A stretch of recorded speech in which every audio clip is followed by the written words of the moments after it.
Good morning, everyone. Thank you for joining us today. This is the 25th episode of NERPS webinar series on peace and sustainability nexus in the context of global change. So I would like to also thank you, the speaker, Professor Qureshi, which I will later introduce further. I am Sharifi, professor here at Hiroshima University, and I will be your moderator for today's webinar. If this is your first time joining the webinar, the Network for Educational Research on Peace and Sustainability, NERPS, is an international network of educators, researchers, and practitioners collaborating toward the advancement of peaceful and sustainable societies amidst global challenges. The theme of today's webinar is digitally enabled social intermediation, and it will be focused on the research framework. And we are honored again to have Professor Isra Qureshi from the Australian National University with us today. You are the second speaker from ANU. We had Professor Bai earlier. I don't know if you know her. Yeah, okay. So before I start, let me remind you of some housekeeping issues. The webinar is being recorded and will be shared through our website, social media, and other networks following the event. If you have questions or comments, you can type them in the Q&A box at the bottom of the screen anytime during the webinar. Please just make sure to mention your name and also your affiliation. The talk would be for about 30 to 40 minutes, and then we'll have time for discussions. If you have questions that you want to ask directly to the speaker, please just let me know, and I will enable your microphone. Let me now briefly introduce Professor Qureshi. He is a professor at the Research School of Management, Australian National University. He is also the director of ASCEND, Australian Social Cohesion Exploring New Directions, Grand Challenges Project. He is a member of ANU Institute of Climate, Energy and Disaster Solutions, and an associate editor of Business and Society and Information Systems Journal. He recently concluded his associate editorship at MIS Quarterly. He was also a member and observer on the recently concluded Australian Sustainable Finance Initiative. His research projects focus on social value creation through alternative organizing, drawing from his extensive pro bono experience advising social enterprises and ventures.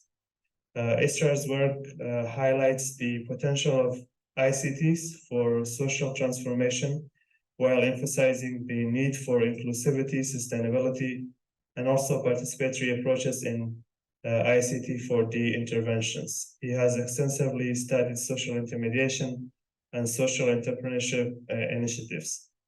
So once again, thank you very much, Professor Qureshi, and the floor is yours.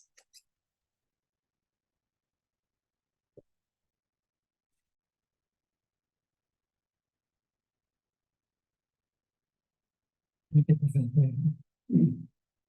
Thank you for a wonderful introduction. I will be happy with that introduction if I haven't gone yesterday to Peace Memorial.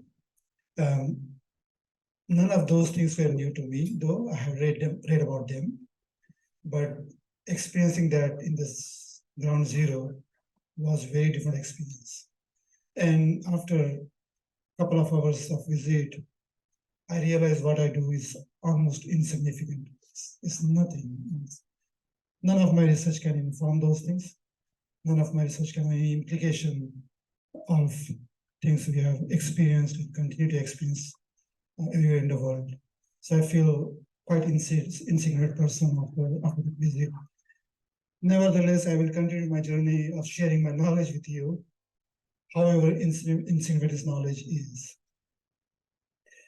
To give just background of this research, we wrote an editorial in 2021 in Information System Journal.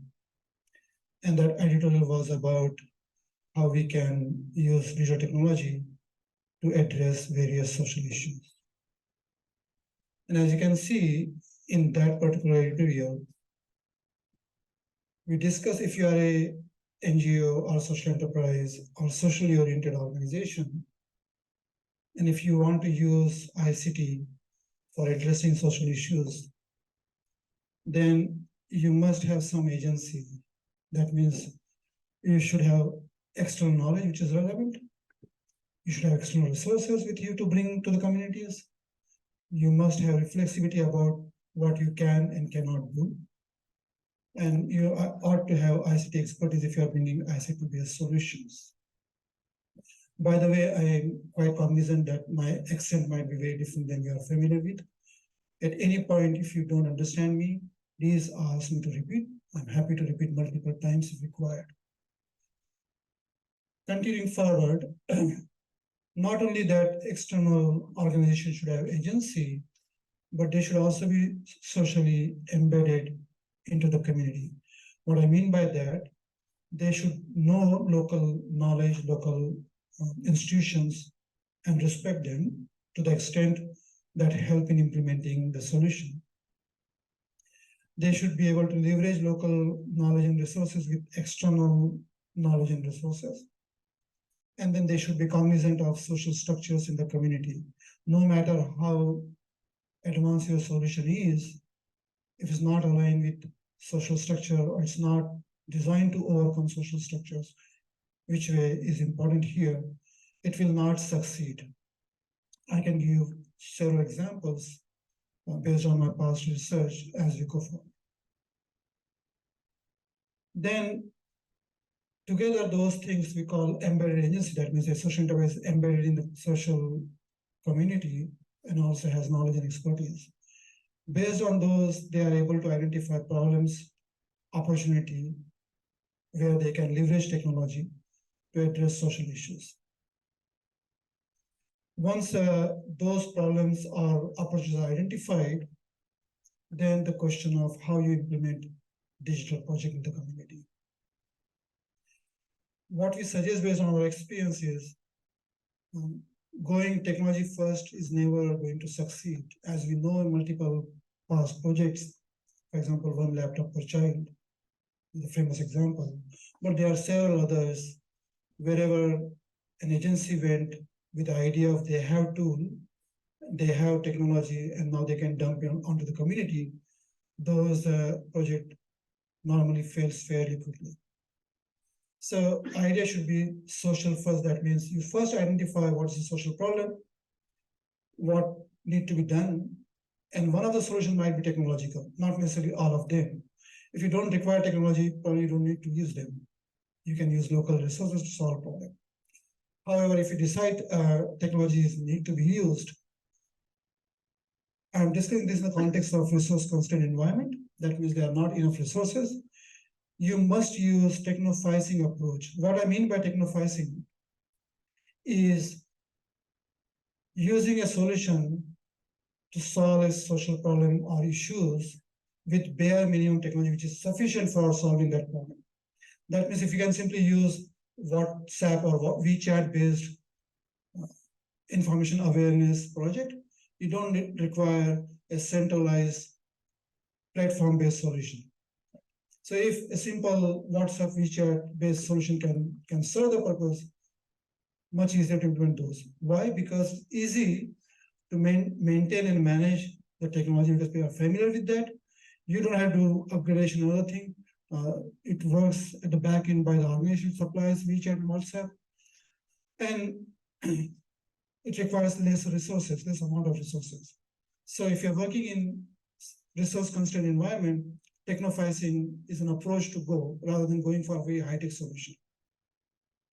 And the last one, cultural bricolage. That means you need to understand what cultural issues are in the community and leverage those cultural solutions in your project implementation. To give an example, we studied a healthcare approach or healthcare solution in Rajasthan in India. And those who are familiar with India, Rajasthan is one of the very conservative state in India.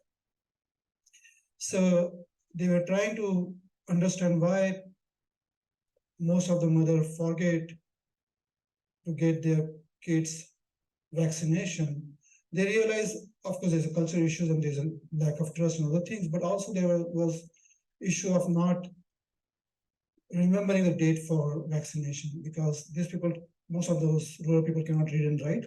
So even if you give them in writing the dates, they cannot read, so they tend to forget the dates of vaccination. Also, they tend to forget to bring documentation of past vaccination to the center, so nurse or doctors cannot make sense of which kid has taken which vaccination in past. To find a solution for this organization surveyed the people and look for their cultural artifacts, and they realize most of these people have some kind of black thread and some kind of pendant in the black thread, or black thread and on the arm some kind of religious feature.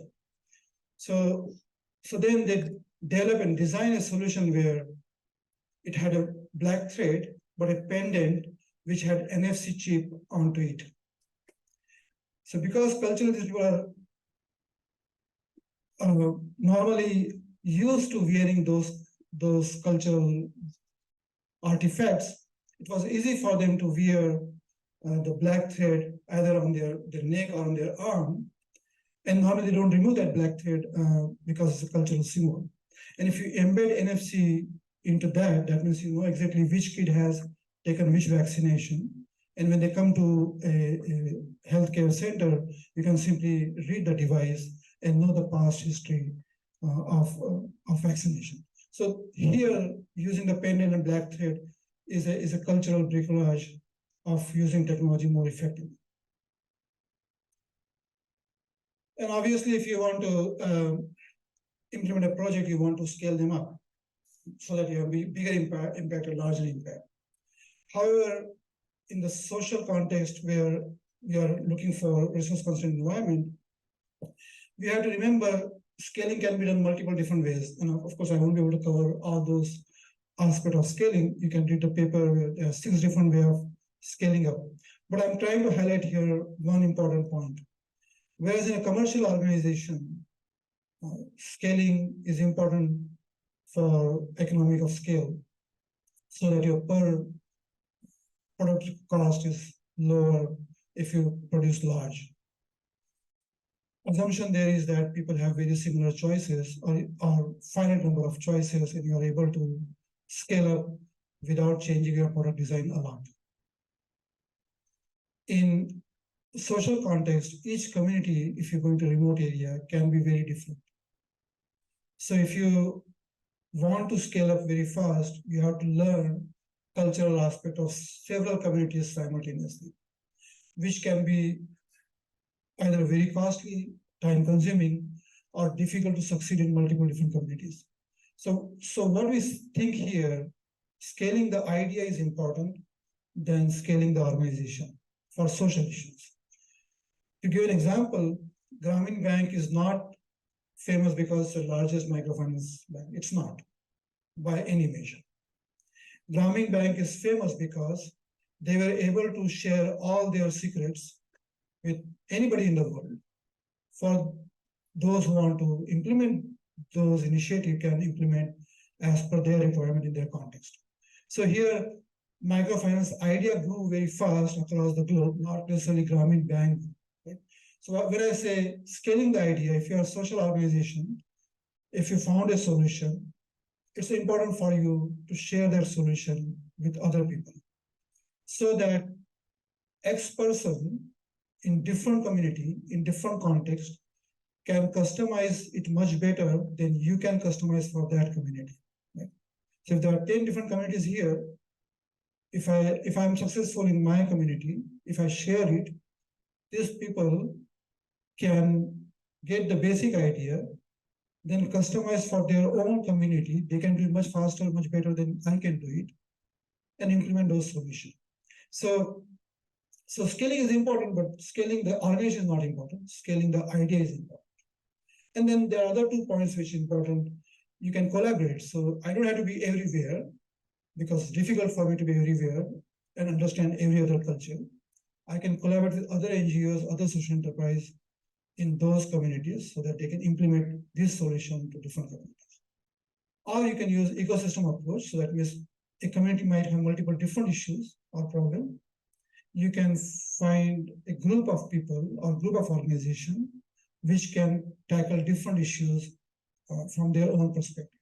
So for example, you cannot be in healthcare, education, poverty alleviation, all three together because it's difficult for you to have those expertise. You collaborate with organizations which are in healthcare and education and poverty alleviation. But the most important is just solving symptoms is not useful. Because if you just solving the symptoms, the moment you are gone from the community, the underlying social structure will take over. So for example, if women are marginalized in a community, if you simply look for their superficial aspect of requirement and try to address those, when you are gone, those social structure of discrimination and marginalization will take over again, and then women will still be marginalized after you are gone. So you need to actually look through how you can change the social structures in the community so that the marginalization aspect or discrimination aspects are removed.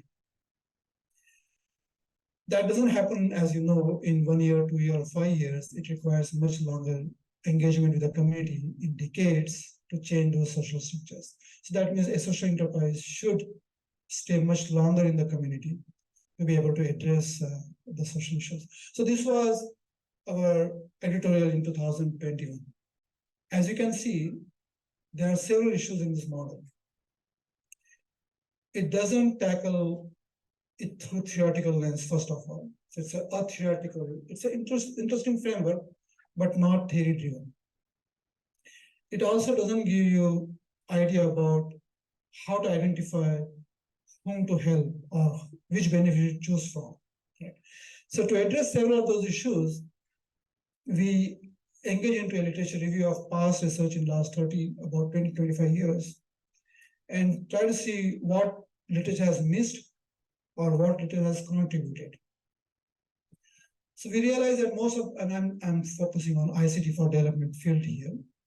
So we realize that by nature, ICT for development field has used economic development theories. It has only studied top-down projects, that means projects employed by World Bank, United Nations, multilateral agencies, or governments of respective countries. And projects mostly focused on global south, that means developing countries in some sense. It did not focus on marginalization within the developed countries. Anybody familiar with base of the pyramid concept? No? Okay. So in 2002 and 2004, Dr. C.K. Pralhad wrote a famous article and then book as well in 2004 about fortune at the bottom of the pyramid. What he meant by that, there's a huge untapped resources and wealth in bottom 4 billion people who live less than $2 a day. Now, in management, that book became very popular because how to make fortune from poor people. Now, I'm already saying there's an issue in that term. And then there was huge research in management field, mostly by consultant, but some academic as well, how we can tap this untapped resource to make multinational companies more richer, which has a problematic connotation. There were other set of researchers who realized that no, these are not potential customers, but of course they have knowledge, they have their own resources. And if we can help them improve capability, use their own knowledge and resources, they can be gainful participant in global transaction. They can be producers, they can be craftspeople, they can bring their own skills to the table. And those set of researchers use term base of the pyramid for two reasons. They want to differentiate with fortune at the bottom of the pyramid concept of getting rich from the poor people. But also bottom itself has a negative connotation. Like if somebody, we say these are the bottom people, you kind of trying to denigrate them. Whereas when you say base, you mean base of economic activity is on them, and if they prosper, everybody else can prosper above. Right? So it has a positive connotation of the verb. So that's why we are using base of the pyramid context. What it means, anybody in the world, doesn't matter they are in developing country or developed country, if they are marginalized, if they are poor, if they are disadvantaged, they are part of this group. They can be in the United States. I'm sure there are people here in Japan as well who are in some sense marginalized. I know particularly from Hong Kong, there are a huge number of people who are invisible, but they are very poor. They live in a very small place called caged home. So when you focus on base of the pyramid rather than global south, we are looking towards all the marginalization anywhere in the world. And then it also helps us to focus on grassroots initiatives by these people with their innovative knowledge and indigenous knowledge to find solutions for themselves. And then, and being from management and organizational discipline, if we use base of the pyramid concept of people who are working at grassroots level, then we are able to use entrepreneurship theory, organizational theory, and various management theories to make sense of it. So in that sense, if you're focusing only on ICT for development, where big organizations, multilateral agencies, or governments are putting effort to implement ICT for development, against that, if you look for grassroots initiatives, we are able to see entrepreneurship of the people at the base of the pyramid. And I already explained what is base of the pyramid, so I will not spend much time here, but that's what basically it is. About 4 billion people who are marginalized or poor in some sense. I will spend some time on the theoretical concept here. If it's not clear, let me know. Anybody familiar with social intermediation? Commercial intermediation? Just intermediation? So let me give a few concepts of commercial intermediation, always called intermediation theory. Suppose on this side are the people who want to sell their apartment. On this side, people who want to buy apartment. And if I am a commercial intermediary and unscrupulous, I'll say, see, you want to sell your apartment? This is the right time to sell your apartment, otherwise market will go down. I can talk to them. But to buy apartment, this is the right time to buy, otherwise market will go up.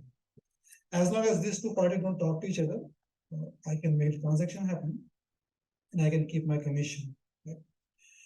Now, even if you are not unscrupulous, even if you are a scrupulous person, you're not doing manipulation, because of my expertise as a broker, I know the market very well compared to any of you and compared to any of you, because I have been here for 10 years, 20 years, making the market happen. So I can use that skill to find you exact the home you want to sell if you have multiple properties and exact apartment you want to buy. Right? And because of my expertise, this transaction can happen much faster than if all of you wanted to interact with all of these people. So what I'm doing, I'm reducing transaction cost, your search, negotiation, monitoring, and enforcement cost. And that's why I'm a commercial intermediary. And since I'm using my expertise, whatever transaction cost is reduced becomes my commission. Right? You are willing to pay me as much commission as it will save you effort and amount and time to conduct the transaction. That's why I can make money. So if you look at this, if there's a dyadic transaction, this much big is transaction cost, depending on which transaction we're talking about, but there's huge transaction cost. This might be the product cost, the product which is being sold. And then there has to be some buyer's profit and producer's profit. That means there has to be some value gained by buyer and some value gained by seller. Otherwise, transaction will not happen. This transaction to happen, both parties should think that this is giving us some benefit. Now, if there's a commercial intermediary, What it does, because of expertise, reduces the cost of transaction and then keep substantial amount for themselves as their own profit. But then they also pass on some value to buyer and seller, otherwise they will not engage intermediary. So there is some value for buyer and for seller to engage the intermediary. But a substantial portion of transaction cost reduction is captured by the commercial intermediary. Now, social intermediary does exactly the same thing. Because of their expertise, they are able to engage into transaction of two parties and share transaction cost. Only difference is, because they are socially oriented, they keep smaller margin for themselves because they want to survive, of course. So they cannot, without money, they will not be surviving. So they keep some margin for themselves, but they pass on the large portion of margin to a weaker party in the transaction. So house selling buying may not be a good example there, but if you are farmers and if you are commercial marketer, because you are not knowledgeable, you don't know how market works and you never be transacting with the market, you are marginal rural farmer. I, as a social intermediary, tell you, no, there's a good market price in city, you should be expecting this amount of money. And instead of keeping the margin, I pass on that margin to you. Of course, I keep some so that you get much better price than you used to get previously. So a social intermediary should exist when either one or both the party are weaker. A social intermediary should not be or is not required to exist between two relatively better off parties, because that's the commercial intermediary's domain, not a social intermediary's domain. A commercial intermediary should not exist if one of the party is weaker party, because then they end up exploiting the weaker people, as we saw in fortunate base of the pyramid. Yes. So that's what social intermediation is. Is that clear? Now, if you bring technology into picture, you can clearly see how it is important to reduce at least 3 of the 4 transaction costs. So search cost, negotiation cost, and monitoring cost. Those who, I think many of you are very young, but those who've been there for longer would realize 20 years ago, we used to go to travel agent to book an air ticket. And you end up might be going to, depending on where you want to go, but 8 to 10 travel agent, ultimately you get all the prices and then you go back again to negotiate with them better prices. Now what you do, you go to Expedia or whichever your favorite booking, online booking agencies. And just by a stroke of a button, you get all the prices available. You can choose based on price, based on your convenience time, based on convenient airline, whatever you want your category is. It doesn't take you much time, much investment of resources. And you don't need to do any negotiation because you already see them.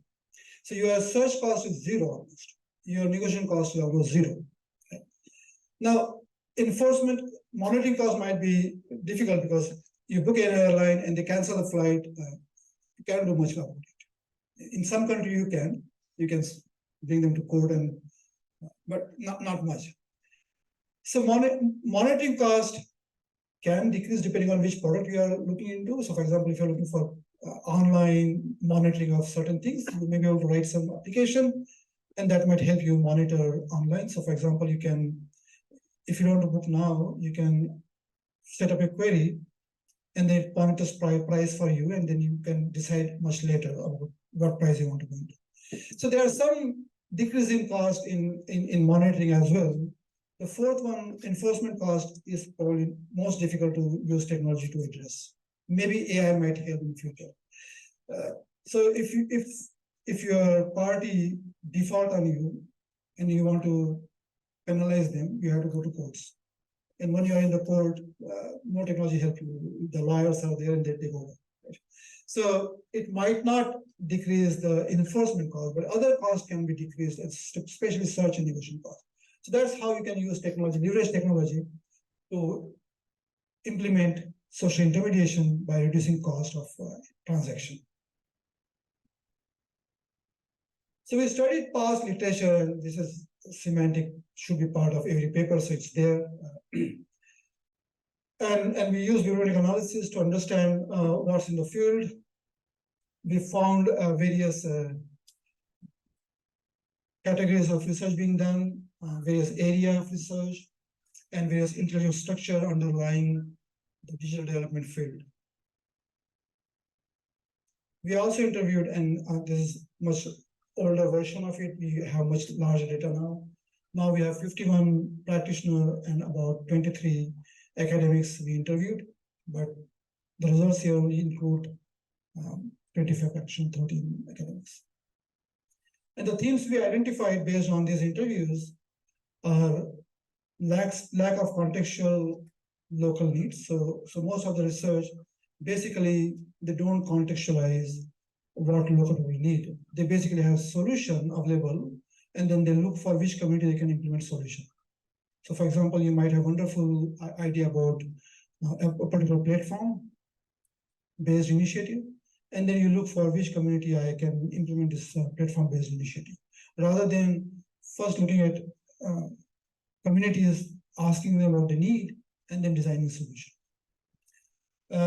Lack of stakeholder collaboration. So that collaboration with stakeholder in North or developed country, but they are not so much collaboration with the community, with the local organizations. And then even within marginalized context, the focus on easily accessible communities. So for example, if you're implementing a solution in Bangladesh, maybe communities nearby Dhaka is your beneficiaries, or in India, maybe nearby Delhi and Bombay. But people don't go into very extreme context, even in the developing countries. So lack of focus on extreme context, even within marginalized communities. So based on those insights, we come up with a much refined model of how to implement social intermediation in marginalized context. So first step in that is, it doesn't matter where you are, you don't have to go to a developing country to implement solution. No matter where you are, you can look around, who are the people who are most marginalized? Maybe children, maybe women, refugee, rural communities, marginalized caste in Indian context, but there are other ways of identifying them, marginalized ethnicities. So for example, and I don't know Japan very much, but I can give example of my experience in Hong Kong. In Hong Kong, if you're there, and you cannot miss if you go on Saturday outside, there are many people who look Filipino, sometimes Indonesian. They will be in the parks. So as a new person, you suddenly feel like on all other days of week, you don't see so many Indonesian or Filipino people, and suddenly on Saturday you can find them in every park, every public place. The reason is they live with their employer. There's requirement for them to live with. So they are domestic help. They live with their employer, but they get 1 day off in a week. And it doesn't make sense for them to live with their employer on that day because they still end up working. So then they go out of their home, their employer's home, and gather together in the parks. Now, if you are a social intermediary, you would see, can I create some way of helping them use their Saturday more fruitfully? I don't mean they have to work on Saturday as well, but better way of cultural interaction, better way of connecting back to their home and so on and so forth. So you can create some activities around those on Saturday for those people to be able to help them use it more productively, socially, but productively. So no matter which country you are, I'm sure there are social issues everywhere. So look for beneficiaries in your context. You don't have to always go to Haiti or Kenya or India, somewhere else. Identify who are the people who are most marginalized in the context you are. Talk to them and identify what are the most pressing social issues for them. So, for example, social justice might be a pressing issue for immigrants and refugees. So it depends on the beneficiary you have identified, ask them which is the most important social issues they are facing. Once you identify development objective, then you look for local resources. You may not require technology at that point. Maybe local resources are sufficient. So again, I will draw from my experience in Hong Kong. As I said before, in Hong Kong, there is a caged home and many homeless people as well, but there are caged home people who are basically living as a small area, which is basically enough for a bunk bed, and multiple people living in the same small room as a different family, different bunk bed. That's a tragedy of Hong Kong, which is a very rich society. So a person realized in 2010-11 that we have two things. One is we have lots of homeless people or people living in the cramped home. And then because it's a major transit point, there are lots of containers which are rejected every year because they cannot be used anymore. So they've used those containers to make home, makeshift home, which is much bigger than living in a caged apartment. And it was a very good solution using local resource, which is basically container just thrown away. It's using that particular resource to build home for the people. Only problem was eventually government did not allow them because where to keep those containers. So they initially used public places, but I don't think Hong Kong government was very sympathetic to marginalized communities. So they simply did not allow them. But it worked for a while very well. Eventually could not succeed because of government's negative intervention. So look for local resources. If there is a problem, first look for local resource to solve it. It's also important to look local resource because if you bring outside resource, it disrupt local knowledge and local resources. For example, in many African countries, over time, we have dumped enough mosquito nets. Now, this community used to still exist before mosquito nets, and they had their own way of understanding how to use a particular bark of the tree, some leaves to ward off the mosquito. Now, constantly when you dump outside resources, those internal knowledge is lost, or people are not anymore using it. And once your attention shift to another issues, and you don't send any more mosquito nets, this community have neither mosquito nets and non-local knowledge to overcome. I also remember in India, those who are from the, I don't know what's the English name of that plant, but it's called Rita in local language. It's a small fruit, very thick one, and you can use it as a soap and shampoo. And I used to know almost everyone in the villages there used to boil it, and then it takes half an hour to boil. It takes some time, and then you can use it as a shampoo, soap. It's very good actually. And now we started sending them a shampoo sachet. Now you don't have half an hour to boil that fruit. You can just use sachet and get done. It has carried lots of pollution, dependencies, and local knowledge. Not only local knowledge, but those trees no more exist because it has lost significance. So they use for burning. And now, if you were to go back to Rita, there's no way you can go back to it. Right? So if you bring outside resources, not use local one, you disrupt local economy and local knowledge. So if you can find a solution with local resources, do it. If it's not possible, if you want to bring external resources, those external resources should, if possible, align with local resources. So if you align them with local resources, at least local resources are still being used, even though you are bringing external resources. Right? So it's important to synergize your external resource with the local resources so that local knowledge is continuously built on and used. So then you can use external resources. Since you're bringing external resources, now there's the importance of technology because you can connect local people to external resources, external knowledge, and that can be much more efficient using ICT.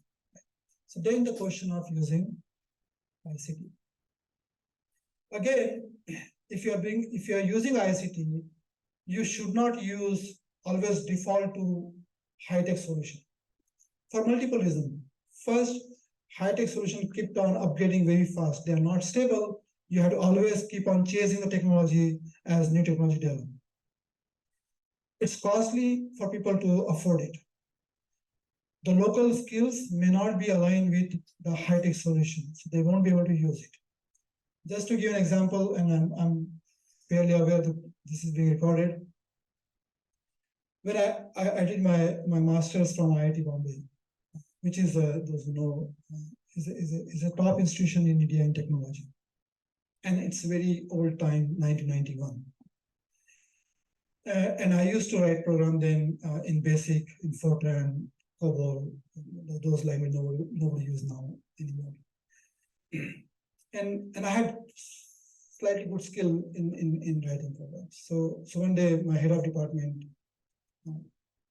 was very happy with my program. It helped him solve his solutions. And he took me to his office and said, I will show you something interesting.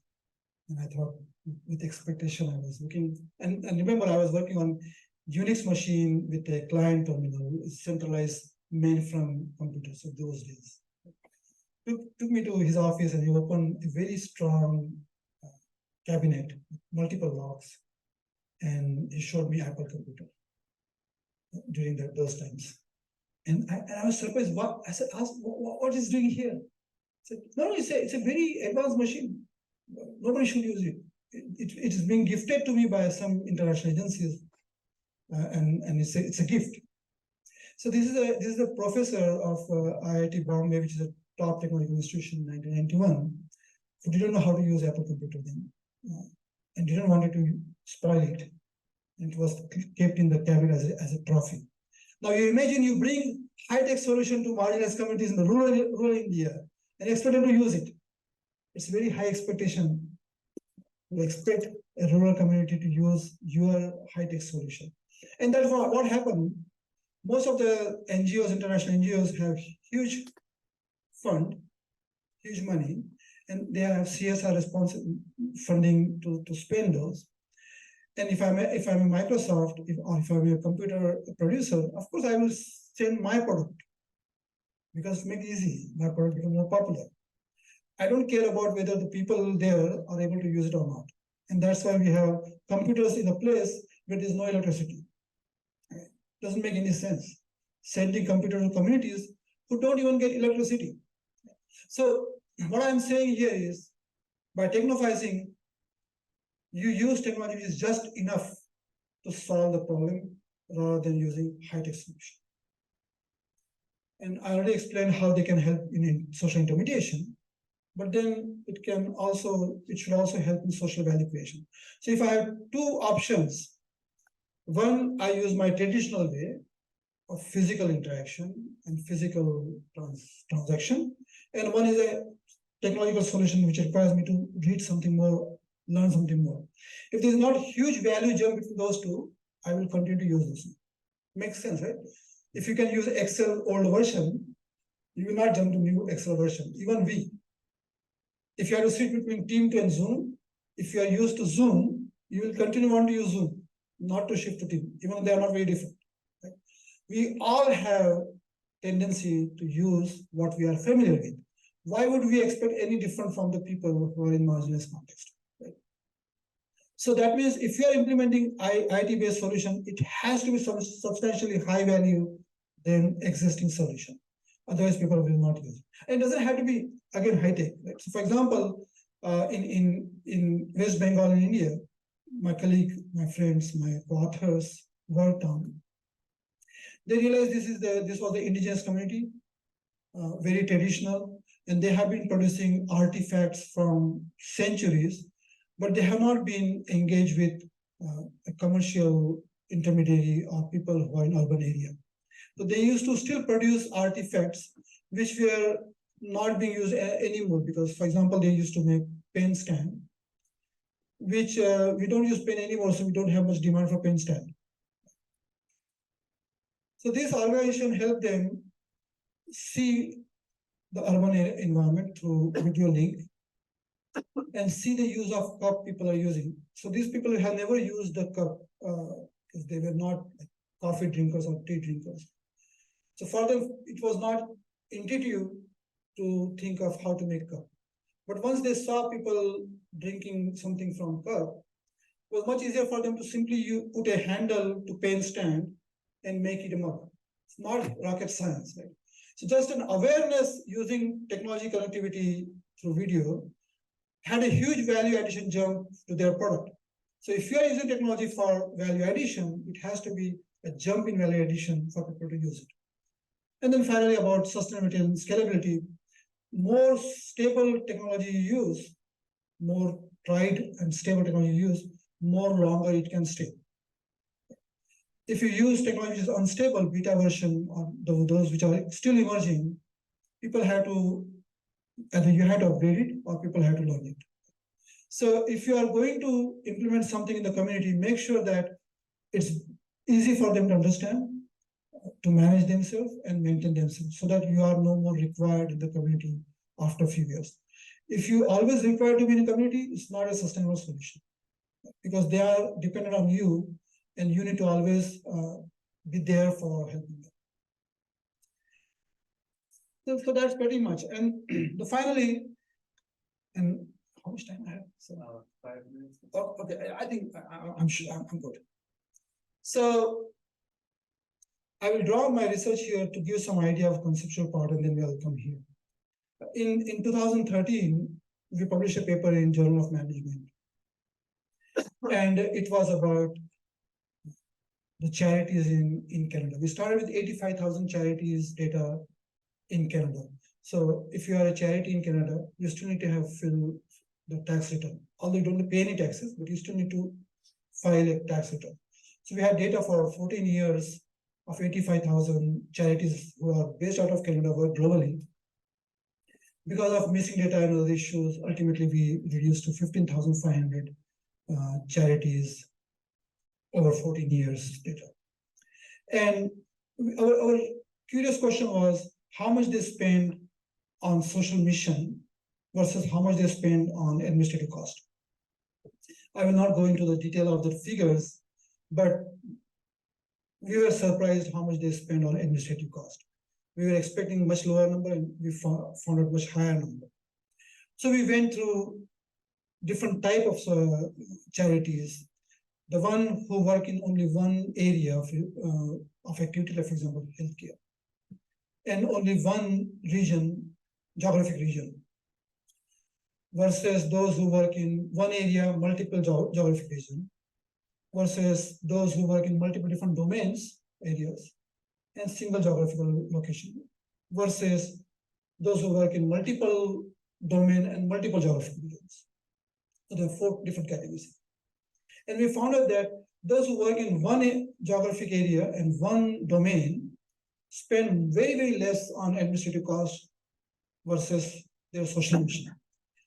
On the other extreme end, those who work in multiple regions and multiple domains spend more than half of their, actually much higher, but let's say half, more than half of their money on administrative cost than on social mission.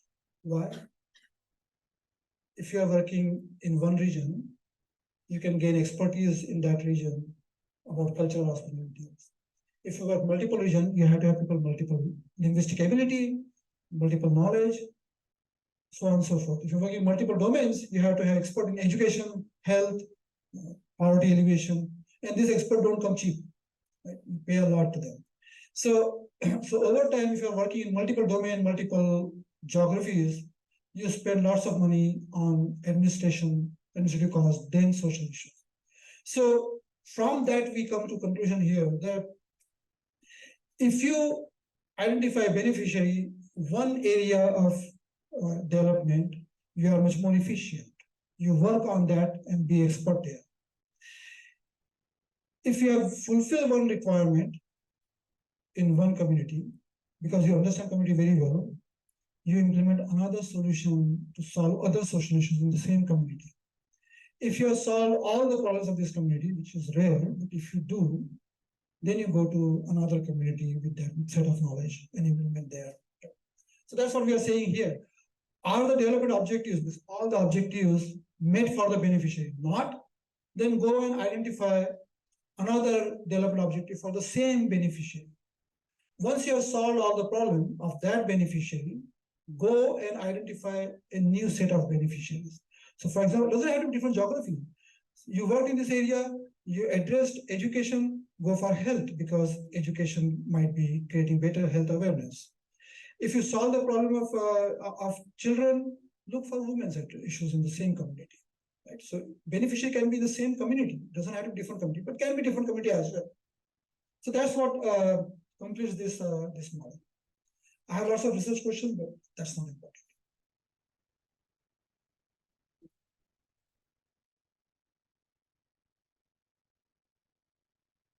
Thank you very much, Mr. Qureshi. I think now we have time for questions and comments. Maybe we can start from questions here at the room. Yeah.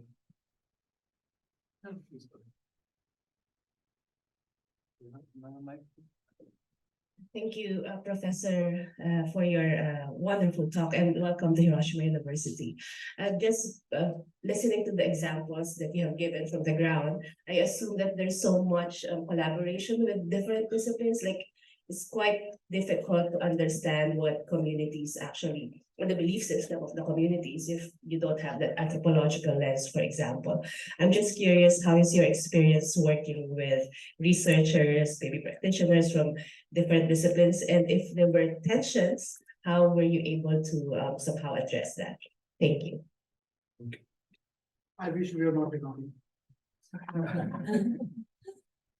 There are many things I cannot divulge and cannot say. There are some things if I say, I will identify my organization. But the general aspect of your question, I have a collaborator with some development studies. Actually, she's also here in Hiroshima. Her insights are very helpful because as a person who trained in information system and organizational studies, I look things very differently than she does. Also being a female, especially in India, it's very helpful because if I go to a community, for me it's difficult to access women's voices. It will take me months to be in a community before I can get a candid response from a woman. So having a female researcher in the group is also very helpful. So not only different discipline background, but also different gender. But I also, we also have a scholar who's American. And many people ask me, and where I'm on recording, people ask me, what an American has to do in India, because they won't understand language, especially in rural India. They won't understand culture, they won't understand language. So why bring him? And my answer is those who are from anthropology here, or those from critical theory. You must have heard about ethic and emic perspective. I'm in India, although I lived almost 26 years plus outside India, but I'm still emic perspective because when I go back to India, I take things for granted, many things. Although I try to be reflexive, but every now and then, yes, I know this should happen like this. I take it for granted. My US friend, Caucasian friend, who has no clue about Indian culture, keep asking me questions on every moment. Although he doesn't understand language, but he can observe what's happening and keep asking, why this, why this, why this, why this? And that makes me think, why this? And I have to answer him. And I have to then reflect. So it's important for you as a team, not only have various perspectives which understand the context, you also need to have perspective which don't understand the context and ask challenging questions. And that way, having a team of people who have emic and ethic perspective, who have multiple gender, multiple discipline, can bring much richer data from the field. Thank you. We have a question from Ali. You have a question?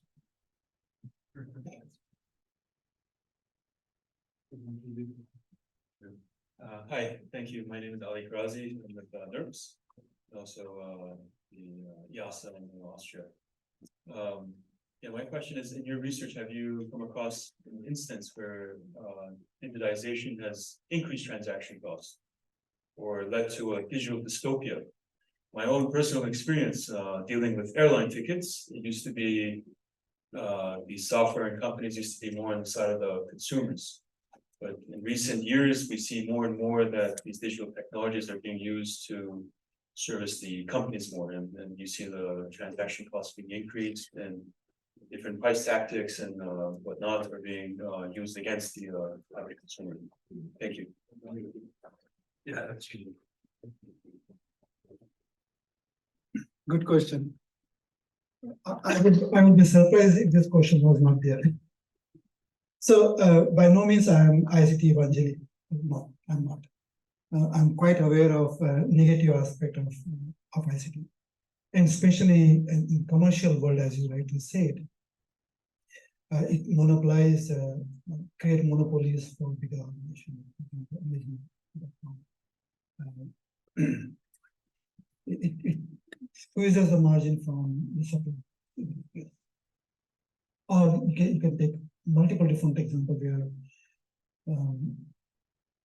the commercial intermediary has created much more margin for themselves. And I won't be surprised because they are commercial. However bad it is, they exist to make profit. So, but I'm focusing on social intermediation part here in this session. And in social intermediation part, the assumption is that the intermediary is socially oriented. And while technology helps them reduce the cost of transaction, the assumption is that transaction cost, then reduction cost can then pass on to the weaker party of the two groups. So if you look for social organizations, so for example, in India, Digital Green is a wonderful organization who also works in Africa. Or if you use Dimagi, who is based out of Boston, work globally, those will be relevant example to test this theory. In Amazon or eBay or even Expedia are not the right organization to implement the theory. So they are commercial organization. They follow commercial intermediation, which allows them to make maximum profit, which they are doing, and ICT help them to achieve their goal of maximizing their profit. If you are a social organization, it helps you save your cost. The assumption is that a social organization will pass the saving in the cost to the weaker party in the transaction. So depends on which example you are picking up. You are totally right. If you're commercial organization, ICT will help you maximize your profit.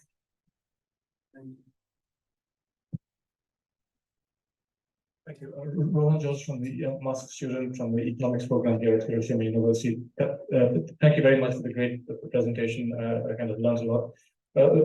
Sort of a similar question that we just had, but maybe not focus on the commercial aspects. But do you think there are any challenges coming from the management of information itself? Because once you start to digitize it, you can do many good things with it, but then that information becomes very, very valuable and can be used by governments or other stakeholders in the way. So do you see any challenges coming out of that space? Thank you. So let me slightly digress first, and then we'll come back to your question. So I recently gave a keynote speech on artificial intelligence and marginalization.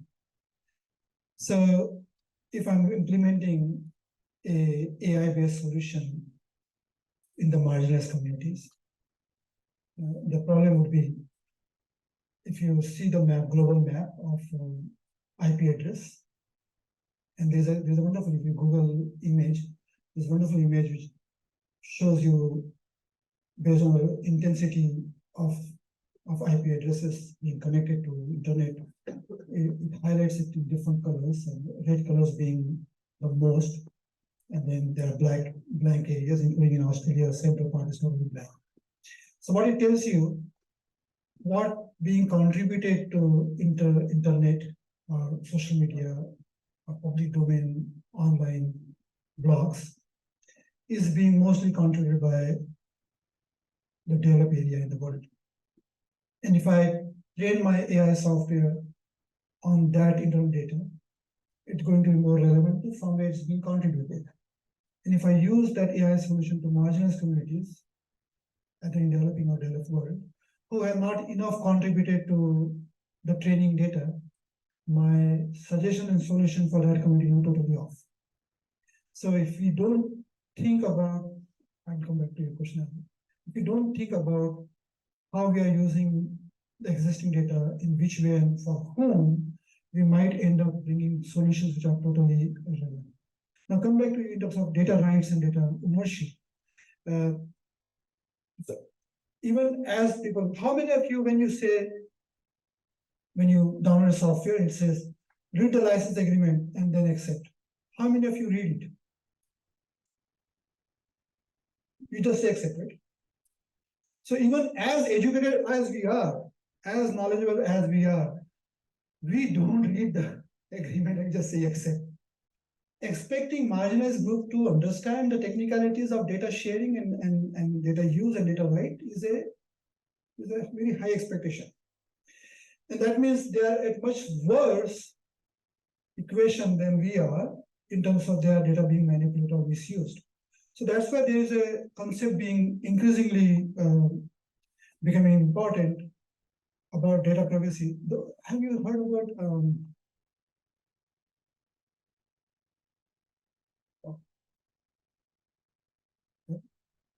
theory of contextual integrity? The theory of contextual integrity suggests that my data should be used in the context I have agreed to share and not otherwise. So for example, if I'm going to a physician, I'm happy for my doctor to use all my health data that helps me. If that physician shared the data with an insurance company, I'm not very happy because it violates the contextual integrity of my data. So now there has been a concept developed by various organizations, but Digital Green is one of the pioneers in that field. If they are using data from marginalized community, they clearly recognize the ownership still belongs to the person whose data it is. And every time this data being used, we require that party to agree to it, and plus benefit happen from that sharing accrue back to the individual. So that's a very high bar. Not all organizations doing that, but I think that's the way to go to address your concern. Thank you very much, Professor Qureshi. I know the topic is very interesting and we may have more questions, but unfortunately the time is up. So once again, I want to thank you for taking the time to visit Hiroshima University, and the topic is very relevant to our network because we want to bridge peace and sustainability, and we particularly focus on positive peace, and I know addressing issues related to marginalization are really important for tackling those issues. So please give Professor Qureshi a big round of applause. Thank you. And before closing, I just want to once again invite you to visit our website at nerps.org, and hopefully please also attend our NERPS conference, which will be organized next March from March 6th to 9th. Thank you. And we look forward to see you again in our next webinars. Thank you.